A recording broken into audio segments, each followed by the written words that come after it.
کیا اہل حدیث میلاد کے منکر ہیں؟ یہ سراسر ایک الزام ہے اور یہ کہنا لا علمی کا نتیجہ ہے کہ اہل حدیث میلاد کے منکر ہیں۔ حالانکہ اگر دیکھا جائے تو حقیقی میلاد ماننے والے ہی اہل حدیث ہیں، کیونکہ جو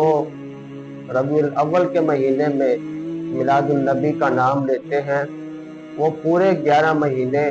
نبی علیہ الصلوۃ والسلام کو بشر مانتے ہی نہیں۔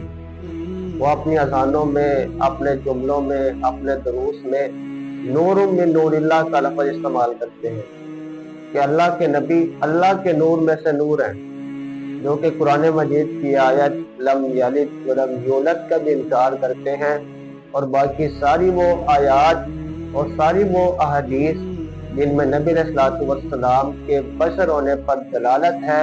ان کا بھی انکار کرتے ہیں۔ حقیقی عقیدہ میلاد کا وہ اہل حدیث کا ہی ہے کہ انما انا بشر مثلکم، اور اس پر ایک اور بات بھی ذہن میں رکھیے، اس کا سہارا لیتے ہوئے لوگ کہتے ہیں کہ لو جی اہل حدیث نبی علیہ الصلوۃ والسلام کو اپنے بڑے بھائی جتنا سمجھتے ہیں، معاذ اللہ، کہ نبی علیہ الصلوۃ والسلام ہمارے جیسے انسان ہیں۔ تو اس کا قطعاً میرے محترم بھائیوں یہ ماننا نہیں بنتا کہ آپ ایسے ہی ہیں جیسے ہمارا بڑا بھائی ہوتا ہے، بلکہ ہمارا کیا عقیدہ ہے کہ آپ بشر ہیں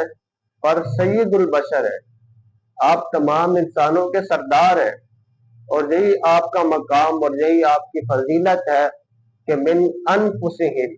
اللہ نے آپ کو ہم میں سے ہی پیدا کیا ہے، یہ آپ کی ایک فضیلت ہے،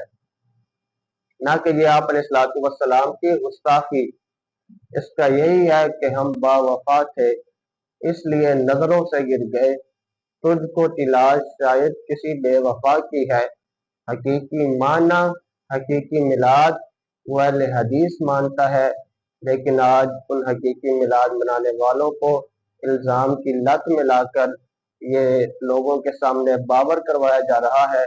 کہ معاذ اللہ اہل حدیث نبی علیہ الصلوۃ والسلام کے میلاد کو نہیں مانتے۔ جو نور مانتا ہے وہ کیسے میلاد کو مانتا ہے؟ حقیقی میلاد کا عقیدہ ہی میرے محترم بھائیوں وہ اہل حدیث کا ہے۔